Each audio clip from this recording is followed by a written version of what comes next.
Hello, everybody, and welcome to Written in Blood. My name is John, and today I'm going to be doing a little bit of a different type of book haul.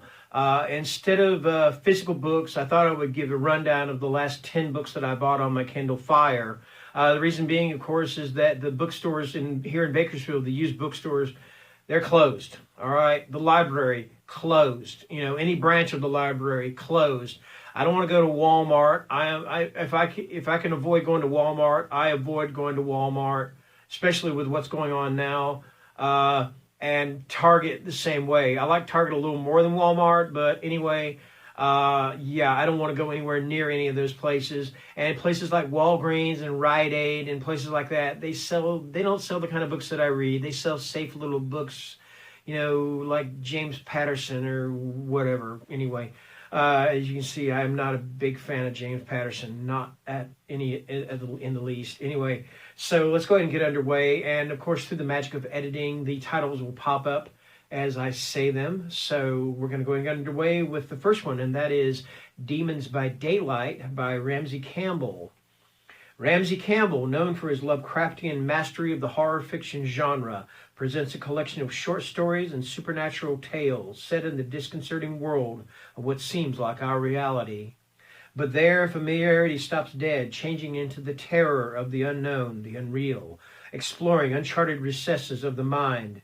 It is this terrifying juxtaposition of fact and fantasy that throws doubt even on one's own sanity, leaving the reader wondering. Rooted in the haunts and byways of London and Liverpool, his tales are peopled with the restless youth of today, the atmosphere of today's world. It's this uncanny element that makes his story so captivating and spine-chilling. But these familiar elements of life give way to the unknown, demonic rites, psychotic disorders, the possession of powers way beyond the boundaries of understanding. Campbell searches the far reaches of the mind, and the reader will not easily forget the sights and sounds, the feelings and hints, the true horror of all that he reveals. Demons by Daylight is a gripping collection of supernatural horror thriller tales from visionary author Ramsey Campbell. All right. Okay, next up. Now, I've got two books on this list by the same author. Didn't realize I'd done that until I went back and was looking.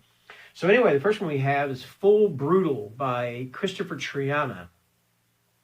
Kim White is a very popular cheerleader. She's pretty, healthy, and comes from a well-off family. She has everything a girl of 16 is supposed to want, and she's sick to death of it. In search of something to pull her out of her suicidal thoughts, she begrudgingly decides to lose her virginity, having heard it's a life-changing event. But Kim doesn't want to do it the same way her peers do.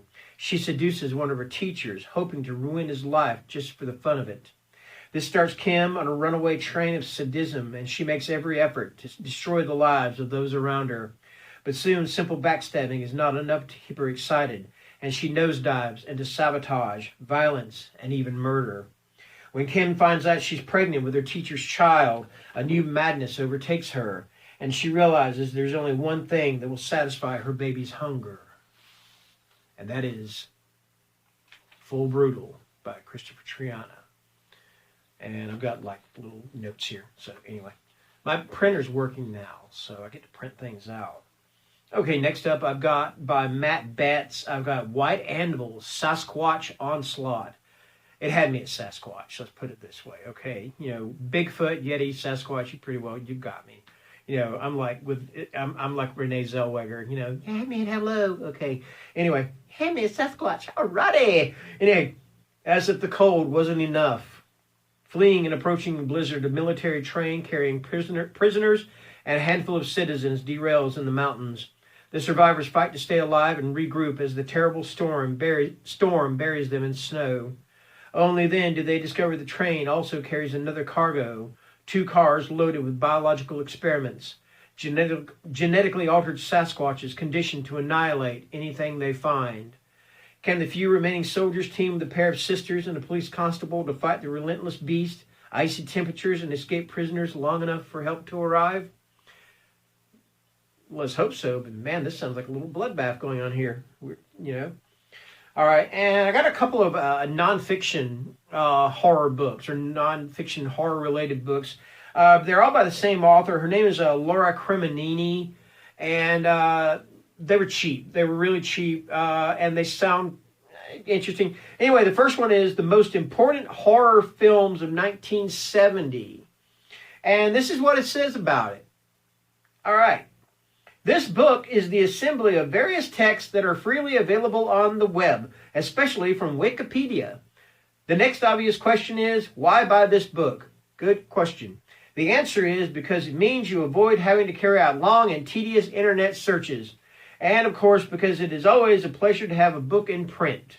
The topics are all linked to each other organically and as a function of the subject, and in most cases contain additional unpublished topics not found on the web. Moreover, the inclusion of images completes the work so as to make it unique and unrepeatable. More than 180 among posters and movie scenes. Films containing nude scenes have been highlighted. What?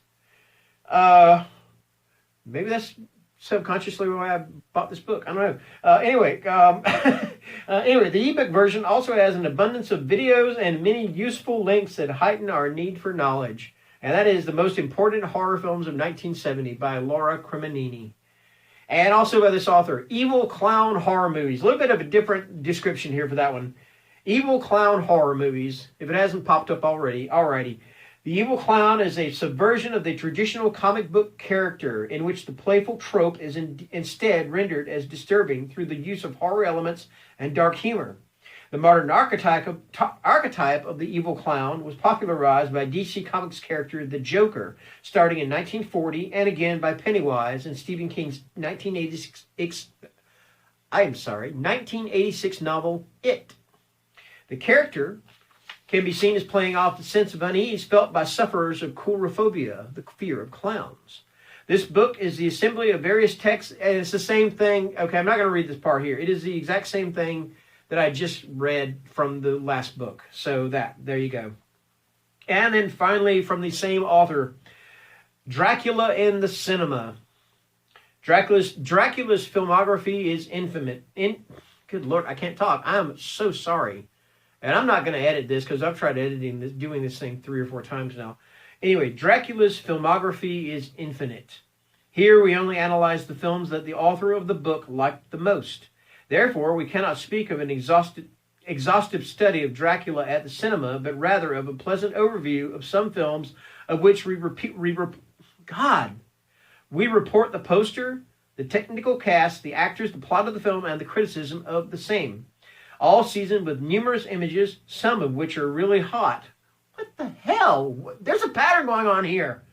In addition, the majority of the films also report the criticism of the Catholic Film Center, content of the work, Dracula, The Horror of Dracula, Dracula Prince of Darkness, Dracula is Risen from the Grave, The Brides of Dracula, Dracula AD 1972, The Satanic Rites of Dracula, Count Dracula, Scars of Dracula, Twins of Evil, and then the rest of the stuff is in languages that I do not speak, so I'm not going to read the rest of it. But anyway, that is Dracula in the Cinema.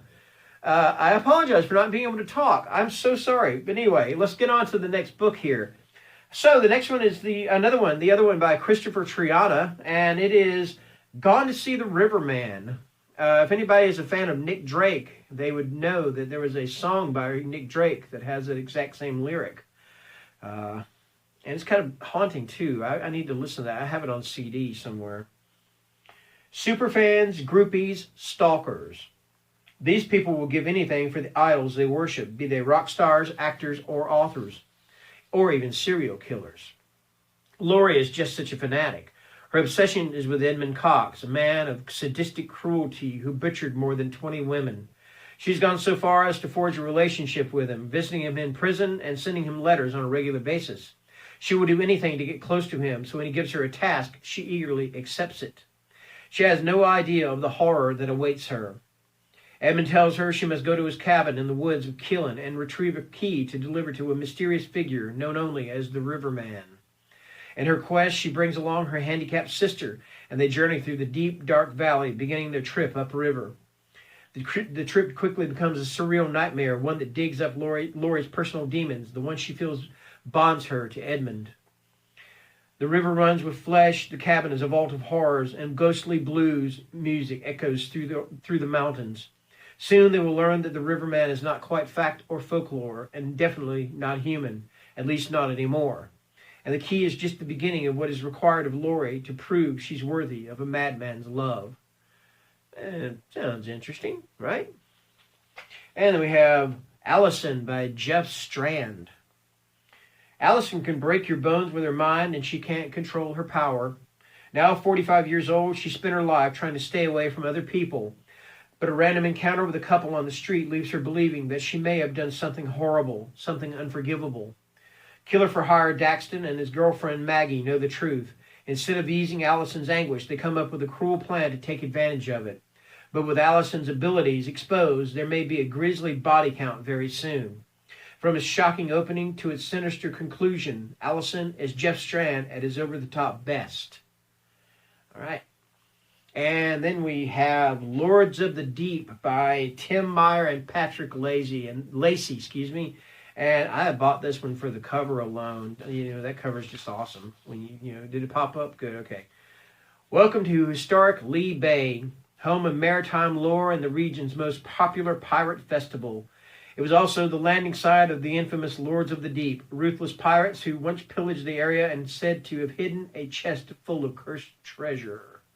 But this year's pirate festival will be different. This year, the Lords of the Deep are coming home. Recovering from the death of her husband, Daphne Jordan is thrust into a series of bizarre events leading up to the big celebration. Lee Bay locals have been reporting strange incidents. Green mist, seismic activity, sinister sightings in the harbor, things with scales and long, sharp teeth. Monsters. Joined by our brother-in-law and a local police officer, Daphne must solve the mystery before whatever is swimming beneath the shore surfaces for all eternity, before the Lords of the Deep resurrect their long-dormant leader upon the bay and the world. You heard that right, and the world. And that is Lords of the Deep. And finally, I have got Cockblock by C.V. Hunt.